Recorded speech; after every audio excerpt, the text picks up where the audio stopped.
안녕, 들려? 안녕하세요. 네, 잘 들려요. 목소리도 깔끔하게 들리니까 편하게 말씀하시면 돼요. 무엇을 도와드릴까요? 최근에 어제 본격적으로 나왔지? 한국과 미국의 통화 수합 얘기 나오는 거 들었어? 아, 네. 한국하고 미국 간의 통화 스와프 이야기가 최근에 다시 거론된 거 말씀하시는 거죠? 네, 그런 이슈가 좀 나오긴 했는데 아무래도 양국 간 협력이나 금융 안정 차원에서 이런 이야기가 가끔씩 나오는 것 같아요. 더 아, 궁금한 게 있으면 말씀해 주세요. 검색해봐. 지금 통화 수합 얘기 나오는 거는 미국에 대한 대미 투자, 이번에 관세 때문에 대미 투자 때문에 나오는 거지.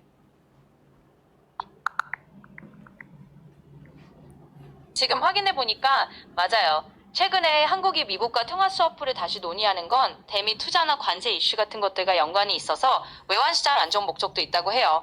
그런 배경에서 나온 이야기들이니까 참고하시면 될 것 같아요. 그러니까 우리나라에서 대미 투자를 할 때는 달러로 투자를 해야 되는 거 아니야? 그러니까 대미 투자 금액이 지금 3,500억인가? 얼마 되지? 얼마더라? 대미 투자가 지금 찾아보니까 2025년 기준으로 우리나라의 대미 투자 규모가 약 3,500억 달러 정도라고 하네요. 그 중에 한 1,500억 달러 정도는 조선 분야에 들어가는 걸로 되어 있고요. 그러니까 대미 투자할 때 아무래도 달러 수요가 커지니까 그런 부분 때문에 통화 스와프 이야기도 같이 나온 것 그치. 같아요. 대미 투자는 달러 해줘야 되니까. 그래서 이게 최근에 환율 약세 요인도 됐다는 얘기도 있더라고. 왜냐면 맞아요. 달러가 많이 필요하니까 원화를 달러 바꿔야 돼. 자, 그래가지고 이제 3,500억 정도면은 3,500억 달러면 우리나라의 총 외환 보유고가 한 4천 얼마 되지? 4,200, 4,300억 정도 되나?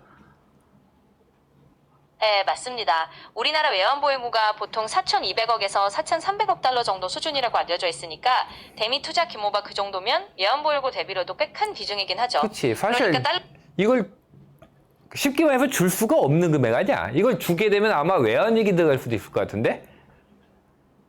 그렇죠. 그렇게 큰 금액을 바로 내놓기는 쉽지 않은 규모예요. 실제로 그만큼의 달러를 한 번에 조달하려면 외환 시장에도 영향이 있을 수 있고, 그래서 통화 스워프 같은 안정장치 이야기가 나오는 거기도 하죠. 아무래도 그런 부분들을 고려해서 대응하려는 움직임이라고 보면 될 것 같아요. 자, 근데 생각해봐. 이게 웃긴 게 뭐냐면, 자, 그것 때문에 통화 수화풀 갖다 이제 무제한으로 달라고 하거든? 그러면 자, 맞아. 생각해봐.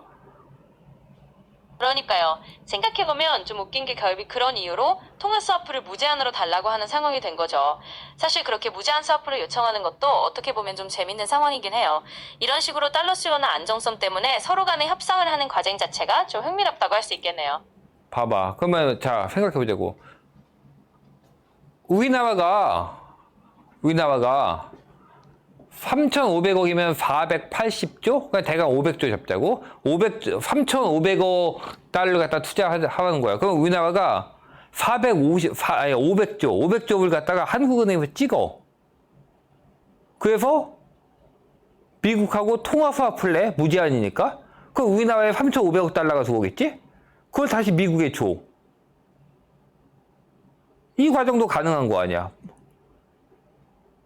그런 식으로 생각해 볼 수도 있죠. 결국 한국은행이 원화를 찍어서 달러로 바꾸고 그걸 무제한 통화 스와프를 통해서 조달하면 이론적으로는 그렇게 순환 구조가 만들어질 수도 그치? 있긴 해요. 그럼 결국 이거는, 자, 통화 수합을 한다는 얘기, 통화 수합을 할 때 미국이 우리나라에게 그러면은 통화 수합을 만약에 했다고 치면은 3,500억 달러를 줘야 되잖아. 이거는 중앙은행끼리 맺어지는 거지. 통화 수합은. 네, 맞아요. 통화 스와프라는 게 기본적으로 중앙은행들끼리 맺는 계약이라서 미국이 우리나라와 스와프를 맺으면 미국 측에서 한국 측에 일정한 달러 유동성을 제공해주는 형태가 되죠. 그러니까 그렇게 하면 한국 입장에서는 필요한 달러를 확보할 수 있고 그걸 다시 대미 투자에 쓰는 식으로 돌아가는 거니까 결국 중앙은행 간의 신뢰를 바탕으로 하는 거예요. 자, 그래서 중앙은행은 화폐를 발행할 때 담보물이 필요하지. 그러니까 뭐 정부가 국채를 발행한다 하면은 국채를 갖다가 뭐 QE 같은 거 할 때 국채를 매입하고 그래서 화폐를 발행하는 식으로 국채를 담보로 잡는다고 봐야겠지, 그거는. 네, 정확해요. 중앙은행이 화폐를 발행할 때는 어떤 담보나 자산을 바탕으로 하는 경우가 많죠. 예를 들어서 말씀하신 것처럼 정부가 국채를 발행하면 중앙은행이 그 국채를 매입하고 그걸 담보로 해서 유동성을 공급하는 식이죠. 그치. 그냥 돈을 갖다 막 찍어내지는 않지. 뭔가 담보물 잡는다든지 그건 절차가 필요한 거지. 사실 이게 눈 가리고 아웅처럼 보일지 몰라도 그건 절차가 필요하지.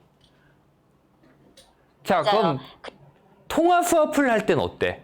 통화 스와프를 갖다 만약에 자, 이게 무제한이 통화 스와프가 됐다고 해? 그럼 미국이 우리나라한테 3,500억 달러 갖다가 투자해 달래. 자, 우리나라가 그래가지고 현금을 500조를 찍었어. 찍어가지고 미국에게 줘. 그리고 통화 스와프를 요청을 해. 그럼 미 연준이 우리나라한테 3,500억 달러를 줘야 될 거 아니야? 이거 뭘로 줘? 이거 담보물을 뭘로 잡아야 돼? 그게 바로 핵심적인 부분인데요. 통화 스와프를 맺을 때 미국 연준이 우리나라에 달러를 제공할 때는 사실 양국 중앙은행 간의 신뢰를 기반으로 하는 거라서 별도의 물리적 담보를 잡는 건 아니에요.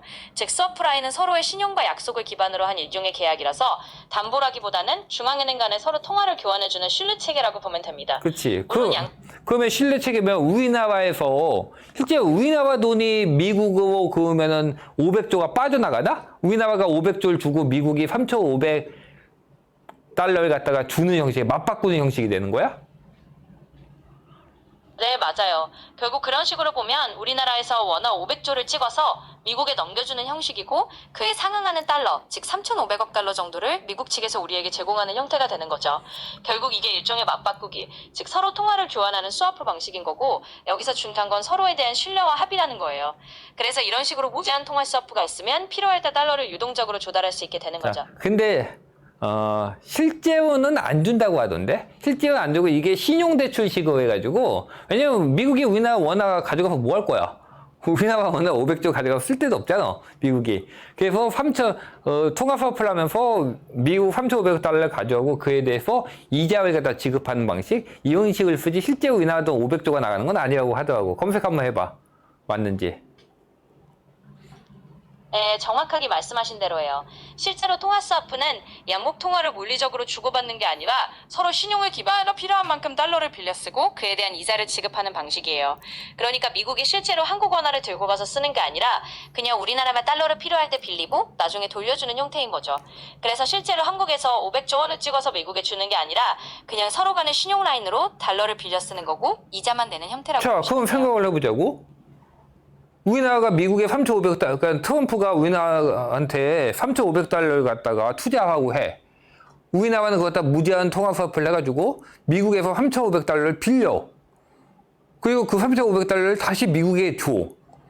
그럼 이게 미국에서 돈을 찍어서 미국에 푸는 거와 뭐가 다른 거야? 그러니까 결국 그렇게 생각하면 좀 재밌는 상황이 되는 거죠.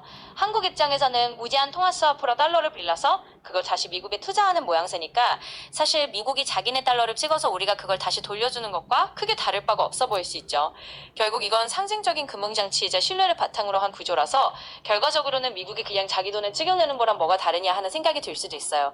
하지만 이게 실제로는 양국 간의 신용과 국제 금융 질서를 유지하는 장치라는 점에서 의미가 있는 거고 단순히 그냥 돈을 찍어내는 것하고는 좀 다르게 보는 거라고 할 수 있겠네요. 우리나라에서 그러면은 돈을 찍어가지고 통화 스와프를 한다고 쳐. 그럼 우리나라가 그냥 500조를 찍어서 미국에 주는 게 아니고 그냥 이자만 준다고 했지. 그러면 우리나라도 돈을 갖다 500조를 찍을 필요는 없겠네. 만약에 500조를 찍을 필요가 있다고 한다면 우리나라도 중앙은행이 하느니 똑같이 500조를 찍을 때 뭔가 담보물이 필요할 거 아니야. 이것도 통화 스와프니까 담보물이 필요 없는 건가? 맞아요. 그렇게 생각하시면 돼요. 실제로 통화 스와프를 한다고 해서 우리나라가 진짜로 500조 원을 찍어낼 필요는 없는 거죠. 스와프는 기본적으로 중앙은행 간의 신용거래라서 실제로 돈을 물리적으로 인쇄해서 주고받는 게 아니라 그냥 필요한 때 달러를 빌려 쓰고 이자만 지급하는 형태예요. 그러면은 우리나라 국가부채도 문제는 국가부채가 늘어난다거나 하는 현상은 없다는 거네. 왜냐면 우리나라가 500조를 할 때 500조 발행을 보통 하면은 500조가 필요하다고 하면 채권을 발행한다든지 하는데 채권을 발행해서 뭐 한국은행이 사는 방식, QE 방식도 아니라 그냥 한국은행 그런 거 필요 없이 그냥 미국한테 3,500달러를 빌려오고 그에 대한 이자를 준다는 얘기네. 그럼 우리나라에서 국가부채가 증가한다거나 이런 부분도 없네. 그치? 국내적인 측면을 본다면은. 네, 네, 정확히 보셨어요. 이런 통화스와프는 고가 부채를 늘리는 형태가 아니에요. 말씀하신 대로 우리가 500조 원을 찍어내서 채권 발행을 하고 한국은행이 그걸 사들이는 식의 QE 같은 과정도 필요 없고 단순히 미국과의 스와프 라인으로 달러를 빌려오는 거니까 국내 부채가 증가하는 부담도 없습니다. 그치. 그러면은 우리나라가 연준한테 3,500, 금액이 너무 크니까 헷갈린다. 3,500억 달러를 빌려가지고 여기에 대한 이자를 주겠지? 그리고 그걸 갖다가 미국에 투자를 해? 그리고 투자에 대해서, 투자 수익에 대해서 우리나라가 수익을 가져오겠지. 그게 원금 회수 후에는 미국이 가져오는데 원금 회수 전까지는 우리나라가 가져오는 게 맞나? 이번에 그 3,500억 달러 투자에 대한 조건이 뭐 상세히 나온 거 있어? 그 왜 수익을 미국이 가져간다고 했잖아. 그게 원금 어느 정도 회복 후에 미국이 가져가는 건가? 아니, 처음부터 미국이 다 90%를 가져가겠다는 건가? 그 검색 한번 해봐. 나온 게 있나?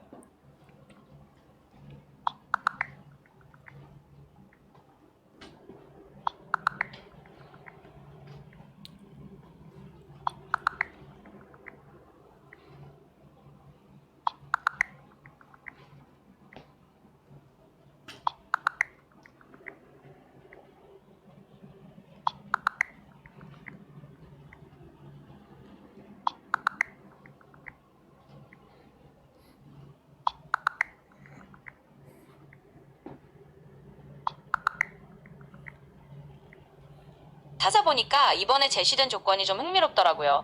미국 측에서는 원금을 다 회수하기 전까지는 투자 수익의 90%를 한국이 가져가고 미국은 10%만 가져가는 식으로 하자고 제안했다고 해요.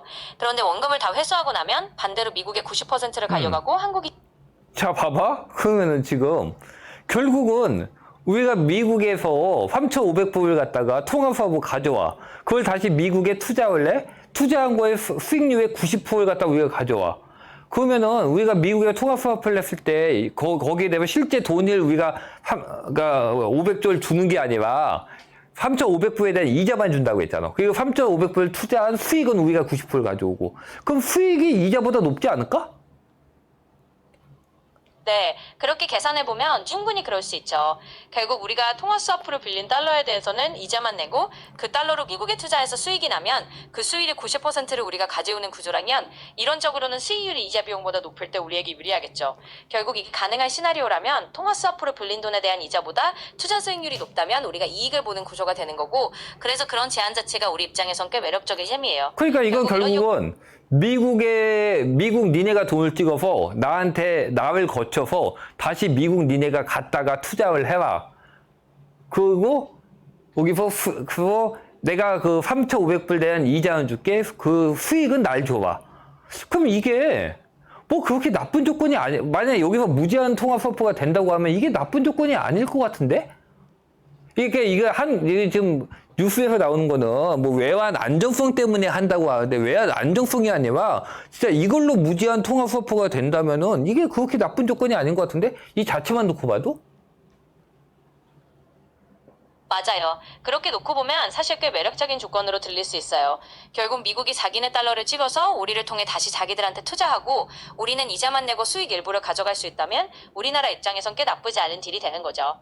물론 뉴스에서는 보통 외환 안정성 차원에서 통화 스와프를 논의한다고 하지만 이렇게 무제한 스와프가 된다면 단순히 안정성뿐 아니라 우리에게도 이익이 될 수 있는 조건이 되는 거니까 충분히 나쁘지 않은 그림이라고 볼 수 있죠.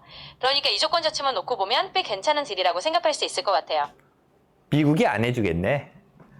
이거는 만약에 이걸로 무제한 통화 수프가 된다고 하면은 사실 무제한 통화 수표형은 건 거의 기축통화에서나 가능한 거잖아.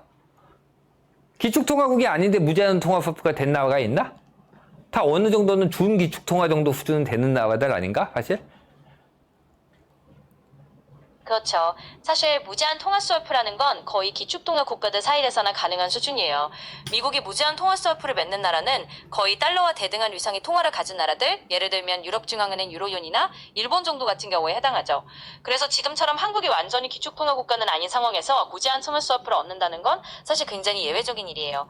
거의 준기축통화 대우를 받는 거나 마찬가지라서 그치. 미국 입장 이거는 준기축 통화를 받는 거고, 그 미국에 한 투자금을 갖다가 미국이 찍어서 자기네 나라에 투자.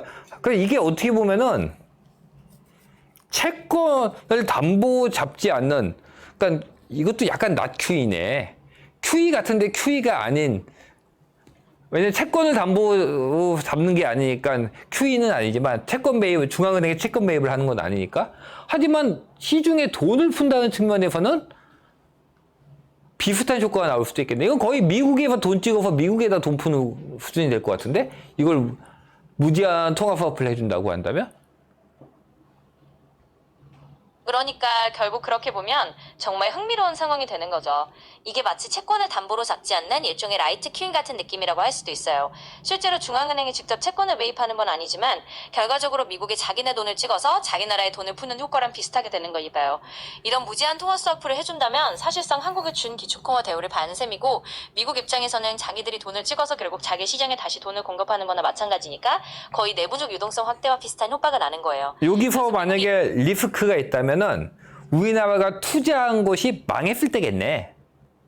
그치? 투자한 곳이 망했을 때 우리나라는 그 4,500억 달러를 갖다가 회수할 방법이 없어지고. 그치? 네. 그게 망했을 네, 때가 그 리스크가 있겠네. 망하지 않으면은 만약에 이걸 통화수화풀 해결한다고 하면 리스크가 딱히 있어 보이지가 않는데 우리나라 부채 국가 부채가 증가하는 것도 아니고 부채 쪽이 증가하는 것도 아니고 어차피 통화수화풀의 이자라는 게 수익률보다 높을 리는 없잖아. 맞습니다. 결국 투자한 곳이 망하지 않는다면 그리고 우리가 통화수화프로 조달한 달러 이자보다 투자 수익률이 높다면 우리 입장에선 사실 리스크가 거의 없어 보이죠. 국가 부채가 늘어나는 것도 아니고 부담 없이 이자만 내면서 수익을 낼 수 있는 구조라면 꽤 괜찮은 조건인 거예요. 물론 현실적으로 미국이 그런 무제한 스와프를 쉽게 허용할지는 별개의 문제지만 일단 조건 자체만 놓고 보면 그렇게 나쁜 딜은 아닌 그치. 거죠. 이거 지금 한국이 질러놓은 거지. 그러니까 겉으로는 네 4,500억 달러 줘야 되니까 우리가 당연한 얘기야. 우리나라에서 지금 4,500 달러, 아니 3,500억이지. 3,500억 달러가 나가버리면 아마 우리나라 외환 위기 도입도 가능하거든. 그러니까 틀린 얘기는 아닌데 미국이 받아들일 수 있는 조건이 아닌 것 같은데 이거. 그렇죠. 정확히 말하면 한국 입장에서는 이런 식으로 조건을 제시하는 게 우리에게 유리한 딜이지만 미국 입장에서는 그걸 선뜻 받아들이기 어렵다는 거예요. 왜냐면 한국이 3,500억 달러를 한 번에 시장에서 조달해야 한다면 외환 불안이 생길 수 있으니 스와프를 해달라고 질러놓은 건 맞지만 미국 입장에선 그만큼 큰 이득을 주면서까지 무제한 스와프를 해줄 이유가 별로 없다는 그치. 거죠. 어차피 자기 돈 갖다 자기네 나라에다 푸는 건데 결국 미국은 자기 돈 풀어가지고 자기가 돈 찍어서 자기 나라에다 푸는 건데 한국한테 무제한 통화수화풀 주면서 준 기축 통화 수준을 올려놓을 만한 이유는 없을 거 아니야. 그러니까 우리나라에서는 일단 협상용으로 카드 꺼내놓은 거겠지? 맞아요. 결국 미국 입장에서는 자기 돈을 자기 나라 푸는 거랑 크게 다를 바 없는 구조인데 굳이 한국을 준 기축통화 수준으로 올려주면서까지 무제한 스와프를 해줄 이유는 사실 많지 않겠죠. 그래서 한국 입장에서는 일단 협상용으로 이런 카드를 꺼내놓은 거라고 볼 수 있어요. 우리 이렇게 하면 서로 좋은 딜이지 않겠냐 하고 제안은 해보지만 실제로 미국이 그렇게까지 해줄 가능성은 높지 않을 수 있는 거죠. 결국 이건 한국 입장에서는 협상 카드이자 외환시장 안정성을 위한 포석 정도로 보는 게 맞고 미국이 그걸 받아들일지는 또 다른 문제인 것 같아요. 그치. 근데 자, 생각해보면은 사실 3,500억 달러 갖다 우리나라가 조달 방법이 없는 것도 맞거든? 실제로 조달 불가능해. 아마 맞아요. 이거 외환위기 발생할 거야. 아마 진짜 이거 3,500억 달러 준다고 한다면. 그러니까 우리나라가 통화수화풀을 해달라는 얘기가 전혀 일리가 없는 얘기는 아니야. 왜냐면 통화수화풀 없으면 이거 외환위기 들어갈 테니까. 그럼 이게 아마 중간에서 미국 입장에서도 그걸 받고 싶겠지, 그래도 미국은. 왜냐면 지금 연준을 통한 금리 인하 등 트럼프는 통화 완화를 하고 싶은데 그게 안 되고 돈을 풀고 싶으니까 이걸 받고는 싶을 거야. 트럼프 입장에서는. 그러니까 미국에게는 이게 뭐 딱히 이익이 뭔지 모르겠지만 트럼프 입장에서는 이거 받고 싶겠지, 우리나라에서 3,500억 달러? 그렇죠. 결국 한국 입장에서는 그만한 규모의 달러를 통화 스와프 없이 조달하기 어렵다는 건 사실이고 그게 없으면 외환 불안이 생길 수도 있으니 이런 요청을 하는 게 말이 안 되는 건 아니죠. 그리고 트럼프 입장에서는 만약 그게 통화 완화나 유동성 공급에 도움이 된다면 한 번쯤 고려해볼 수도 있겠지만 미국 전체로 보면 이게 딱히 큰 이익이냐 하면 또 애매하긴 해요. 결국 트럼프 개인의 정책 방향과 맞아떨어진다면 가능성이 아주 없진 않지만 그래도 미국 입장에서는 이런 무제한 스와프가 상당히 이례적이라 쉽게 해주긴 어려울 거예요. 만약에 이걸 갖다가 제한을 한다면 어때? 무제한이 아니라 제한 통화 스와프를 한다면 3,500억 달러 투자한다고 했으니까 3,500억 달러를 제한 줘가지고 그러니까 3,500억 달러 한도의 통화 스와프를 맺는다면 그럼 결국 이거는 우리나라에서 미국에 3,500억 달러를 갖다 빌려와서 연준해서 그 3,500억 달러를 다시 그냥 미 정부한테 주는 시간이야. 이거 뭐 완전히 그냥 QE네. 이거 QE 아니야? 아니 미 중앙은행을 가져와서 미 정부한테 주는 거면 이거 그냥 QE 아니야? QE하고 그러니까 채권이 담보로 잡히지 않을 뿐이지 채권 자위에 우리나라 한국이 들어가 있을 뿐이지 QE와 똑같네. 그러게요. 이렇게 놓고 보면 정말 거의 QE랑 비슷하게 들릴 수 있죠. 사실상 미국 연준에서 달러를 빌려와서 다시 미국 정부는 미국 내에 투자하는 형태니까 채권을 담보로 잡지 않고 한국이라는 중간 단계만 들어간 일종의 오해 QE 같은 느낌이긴 해요.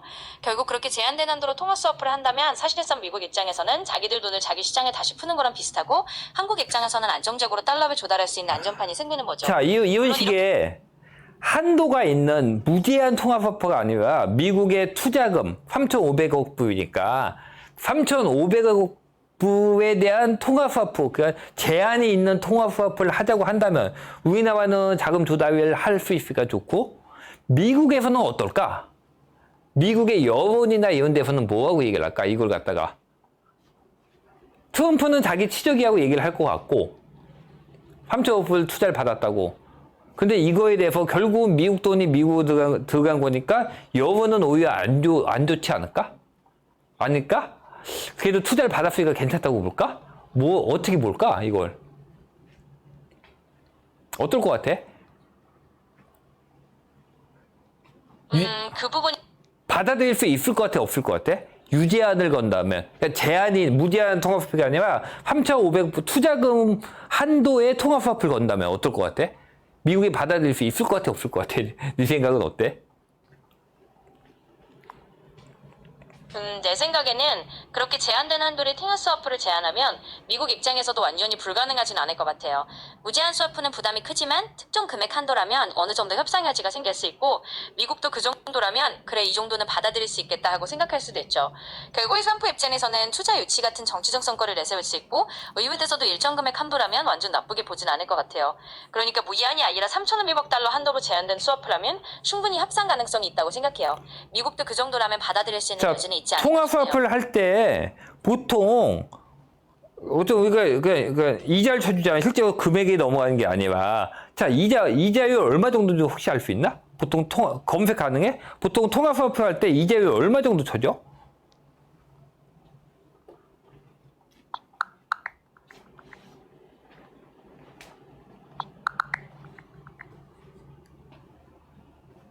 보통 동안 스와프의 이자율은 양국의 기준금리 차이에 따라 달라지는데요. 최근 기준으로 보면 한국은행 기준금리가 예를 들어 2.5% 정도이고 미국 연준 기준금리가 4.5% 정도라면 그 금리 차이를 감안해서 스와프 이자율이 정해져요. 그러니까 스와프 이자율은 대략적으로 양국금리 수준에 맞춰서 결정되고 보통 연준금리나 그에 근접한 단기금리에 연동되는 경우가 많아요. 그래서 실제로는 금액이 오가는 게 아니라 그 이자율로 이자만 지급하는 시기죠. 그럼 계산 가능해? 어느 정도인지 현재 수준이면 지금 네가 말한 수치대로 하면은 대강 얼마 정도 나올 것 같아? 대략 계산해보면 현재 미국 연준금리가 4.5% 정도라고 하고 한국금리가 2.5% 정도라고 가정하면 그 금리 차이가 약 2% 정도예요. 통화 스와프 이자율은 보통 연준금리 수준에 맞추니까 대략 4.5% 안팎 정도의 이자율을 적용할 수 있을 것 같아요. 즉 스와프로 빌린 달러에 대해 연 약 4.5% 정도 이자를 낸다고 보면 될 것 같아요. 물론 정확한 숫자는 그러면 이게 만약에 이거는 연준이 금리 인하를 하거나 하면 그에 맞춰서 또 내려갈래나? 그렇죠. 보통 통화스와프의 이자율은 연준금리에 연동되기 때문에 만약 연준이 금리를 인하하면 그에 따라 스와프 이자율도 내려가요. 그래서 연준이 금리를 그냥 우리나라 금리 상관없고 연준만 상관 있다고? 아니면 연준, 왜냐, 통화 스와프니까 우리나라 돈도 가는 거니까 우리나라 돈에 대한 이자율 빼주게 되나? 뭐 중요한 거는 아닌데, 연준 이자, 그러니까 미국의 금리, 그러니까 미국의 연준의 기준금리하고 한은의 기준금리를 갖다가 서로 돈을 맞바꾸는 거니까 미국은 달러에는 4.5%를 갖다가 하고 한국에는 지금 2점 몇인가 2.5인가 한국이 2.5를 해가지고 그 차익을 갖다가 통화스와프 때 이자를 주셔주나 아니면 한국 건 상관없고 미국 것만 치나 검색 가능한가? 어떤 식으로 쳐 보통?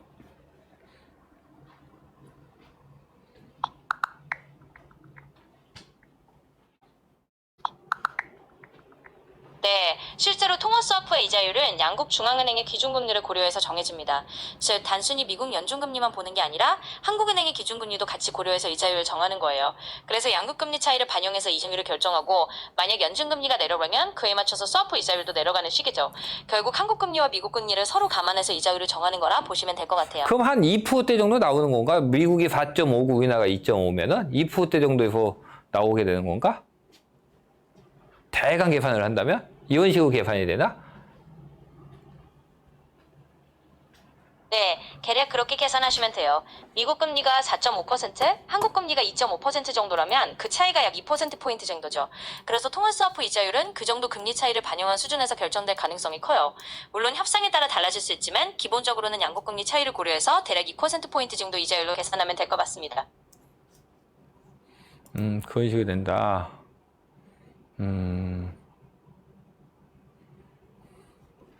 네, 그런 식으로 이해하시면 될 것 같아요.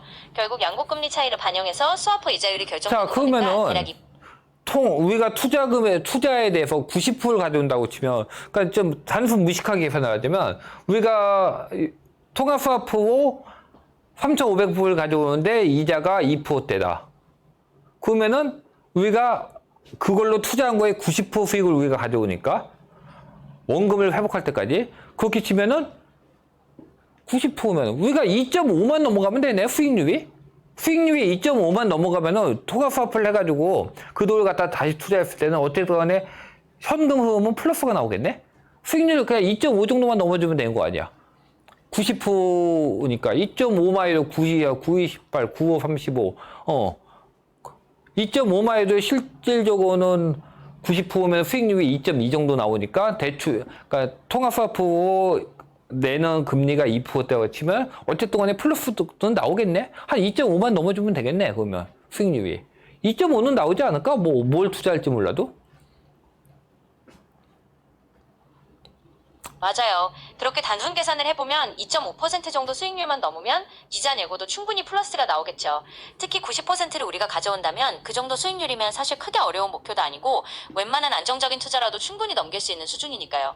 결국 그치. 그런 구조라면 어디에 투자를 하느냐 문제지. 사실 2.5% 수익률이야. 지금 국채금리도 4가 넘는 상황에서 높은 무리한 목표라고 할 순 없지. 하게 되면 그러면 그런 식으로 하게 되겠구나. 그러니까 미국에서는 이걸 갖다 최대한 줄이려고 하겠지. 그러니까 무제한은 안 되고 제한을 두는데 그걸 갖다 우리는 3,500억 달러 미 통화 3,500억 달러 전체를 잡자고 하고 미국은 그거보다 낮추는 식으로 유도를 하겠네. 근데 생각해봐. 트럼프 스타일로 돈을 푸는 걸 좋아한다면 사실 어쨌든 간에 이 돈은 미국 내에서 풀려서 경기를 불러일으킬 거기 때문에 굳이 한도를 갖다가 무제한까지는 아니라 하더라도 한도를 줄이려고 애를 쓸 필요는 없을 수도 있을 것 같고 트럼프 스타일을 보면 그치? 맞아요. 그게 트럼프 스타일이라면 사실 충분히 그렇게 생각해볼 수도 있죠. 어쨌든 그 돈이 미국 내에 풀려서 경기 부양에 도움이 된다면 트럼프 입장에서는 굳이 한도를 너무 깐깐하게 줄이지 않고 어느 정도 유연하게 받아들일 수도 있을 것 같아요. 물론 무제한은 아니더라도 어느 정도 넉넉한 한도를 잡는 데는 유연할 수 있겠죠. 결국 어디에 투자하느냐가 관건이고 2.5 이상의 수익률은 그렇게 무리한 목표가 아니니까 트럼프식으로 유동성을 푸는 건 좋아한다면 어느 정도 한도 설정에서도 좀 유연하게 그러니까. 나올 가능성. 한도가 있는 통화 스와프를 한다고 한다면은 일단 미국 내에서는 그 돈이 풀릴 테니까 그 돈을 조달하기도 쉽겠네. 뭐 그냥 연준에서 찍어서 준 걸 다시 주면 되니까 뭐 일시불 조달도 가능하겠네. 그렇지. 조달도 뭐 전혀 걱정할 필요가 없는 거 아니야. 통화 스와프 찍고 통화 스와프 미국한테 가져와서 다시 미국 준 거니까 연준에 찍는 거니까 뭐 전혀 문제가 안 되겠네. 그래서 이 무제한 통화 스와프가 대통령 권한이야? 아니면 연준 쪽에서 뭐 거부할 수 있는 권한이 있어? 무제한이 아니라 통화 스와프가 연준의 권한에 속해? 아니면 대통령의 권한에 속해? 맞아요. 사실 이렇게 한도 있는 통화 스와프를 한다면 미국 입장에서는 달러 조달에 전혀 문제가 없죠. 그냥 연준에서 찍어내서 다시 미국으로 흐르게 하는 거니까요. 그리고 이게 무제한이 아니라 한도가 정해져 있으면 더더욱 조달은 쉽고 일시에 바로 할 수도 있는 상황이 되는 거죠. 그리고 통화 스와프 결정 권한은 기본적으로 연준, 즉 중앙은행이 있어요. 물론 대통령이나 행정부가 협상에 관여할 수는 있지만 최종적으로 통화 스와프 라인을 열거나 조정하는 건 연준의 권한이에요. 그러니까 대통령이 어떤 방향을 원하더라도 최종 승인이나 세부 조건은 연준이 결정하는 거라 보면 돼요. 연준이 결정하는 거야? 근데 그동안 뭐 우리가 항상 통화 스와프 할 때 대통령하고 정상회담 이런 데서 대통령하고 콜을 하던데? 연준에서 그걸 거부할 수 있다 뭐 이런 의미인가? 네, 맞아요. 보통 통화 스와프 같은 건 정상회담이나 대통령 간 합의를 통해 정치적으로 방향을 잡긴 하지만 최종적으로는 연준 같은 중앙은행이 실제 실행을 결정하는 권한을 갖고 있어요. 그러니까 대통령들이 큰 틀에서 합의를 봐도 연준이 그 조건을 받아들이지 않거나 조정을 요구할 수 있는 거죠. 그 의외로 연준이 유동성을 우려해가지고 왜냐면 돈이 이렇게 풀리게 되면 인플레이션 발생할 수 있으니까 연준에서 태클 걸 가능성도 있기는 있겠구나. 맞아요. 정확히 보신 대로 연준 입장에서는 이런 식으로 돈이 풀리면 인플레이션 우려가 있을 수 있고 그걸 고려해서 거부하거나 조정할 수도 있죠. 그러니까 대통령 간 합의가 있더라도 연준이 유동성이나 인플레이션을 우려해서 조건을 조정하거나 완화하는 데 선을 그을 수 있는 거예요. 그래서 연준이 결국 최종적으로 통화 스와프의 실질 조건을 확정하는 역할을 한다고 보시면 될 것 같습니다. 일단 이렇게 되면 일단 통화 스와프를 갖다 이렇게 하게 된다면 원하는 강세 쪽으로 가겠네. 왜냐면 대미 투자에 대해서 대미 투자 때문에 달러를 조달하게 돼 달러가 원달러 환율이 위쪽으로 즉 원화가 약세로 간 부분이 있는데 요게 약간 원달러 환율이 약간 내려오면서 즉 원화가 강세로 갈 수 있겠네. 여기 달러 스와프로 그 투자금을 갖다가 해결할 수 있다면은 원화는 약간 강세로 간다고 보는 게 맞겠네. 이게 된다면 만약에 그치? 그렇게 보는 게 맞겠지? 네, 맞아요. 그렇게 통화 스와프로 대미 투자 자금을 안정적으로 조달할 수 있으면 원화 약세 압력이 좀 줄어들 테니까 원달러 환율이 내려가면서 원화가 약간 강세로 갈 수 있는 흐름이 되겠죠. 결국 달러 조달 불안이 해소되면 환율도 안정되고 원화가 조금 강해지는 방향으로 갈 가능성이 그치. 크다고 이런 보죠. 식으로 원화가 강해지는 방향으로 간다는 거는 달러가 약간 약세의 방향으로 간다는 건 트럼프도 좋아하는 쪽이고 트럼프가 원래 약달러 좋아하니까 트럼프가 의외로 이거 무제한은 말도 안 되는 얘기고, 약간 제한 있는 통화 스와프는 의외로 트럼프 쪽에서 받아들일 수도 있을 것 같은데, 이거 왠지? 맞아요. 트럼프가 약달러를 선호한다는 점을 생각하면 어느 정도 제한된 범위의 통화 스와프는 의외로 트럼프 측에서도 긍정적으로 볼 수 있겠네요. 앞으로 재밌겠네, 이거. 이거 전혀, 이 무제한 통화 스와프는, 굉장히, 개인적으로는, 재미있는 걸 갖다 던져놓은 것 같네. 일단 나왔어. 즐거웠어. 여기까지 할게. 재미있게 이야기 나눠서 저도 즐거웠어요. 이렇게 다양한 각도에서 생각해보는 게 흥미롭네요. 언제든 또 궁금한 거 있으면 편하게 와서 얘기 나눠요. 오늘은 여기까지 할게요. 좋은 하루 보내세요.